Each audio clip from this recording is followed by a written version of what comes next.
We need to think about how do we use education to build an education system that is empowering people and enabling them with the skills for what they're going to be needed in the workplace. So this doesn't replace assessment. It doesn't replace the need to show attainment.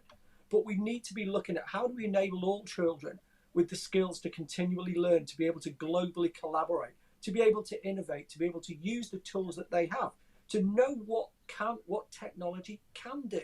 You know, these are the skills that are needed, and that isn't a very small investment. That's a fundamental rethink of what we want to do with education.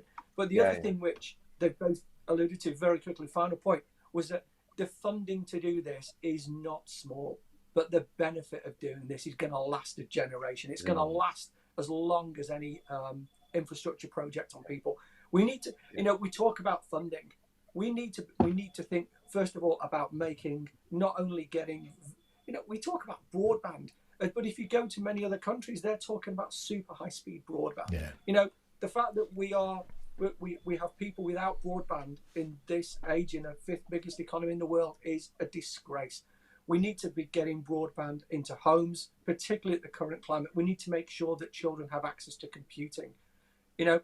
If anything, COVID has exposed the real underlying deep problems that we've got. We should use this as an opportunity to have a very, very deep look at ourselves and say, these sort of problems, this instability, this change, it's not going to disappear. It's going to become more frequent. So how do we really build a system that's going to be resilient to that, not just for a few years, not for a few months, but for generations? Yeah, of course. No, totally. But clearly, look, you still need to know things. We're not just preparing young people for the workforce, but those skills are really important. I think the UTC movement, the university technical colleges, have tried to rise to that blending of skills and knowledge. I think digital's got a far bigger role to play in terms of supporting teachers, liberating learners for when they do their learning. So it's about place, time, and thinking about how you learn, and you learn in different ways. So I get where Gary's coming from, and I think that voice is really important in terms of rethinking and reshaping an education system. But I think at core, I mean, it's a question for all of us: will we always need a place called school? And what has COVID and remote learning and all of that taught us? That tragedy has taught us, surely, that human to human relationships, that whole relational aspect of school, the importance of pastoral care, the importance of teachers guiding young people. They're one of the most respected professions.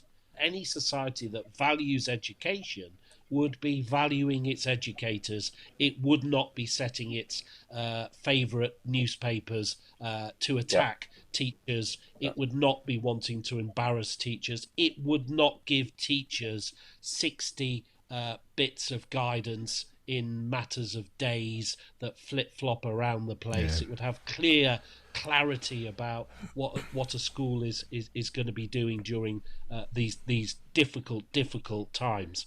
And I think there's a lot of anger out there from the education profession, but they should be celebrated, as should, as you said, Dave, as should a lot of other people.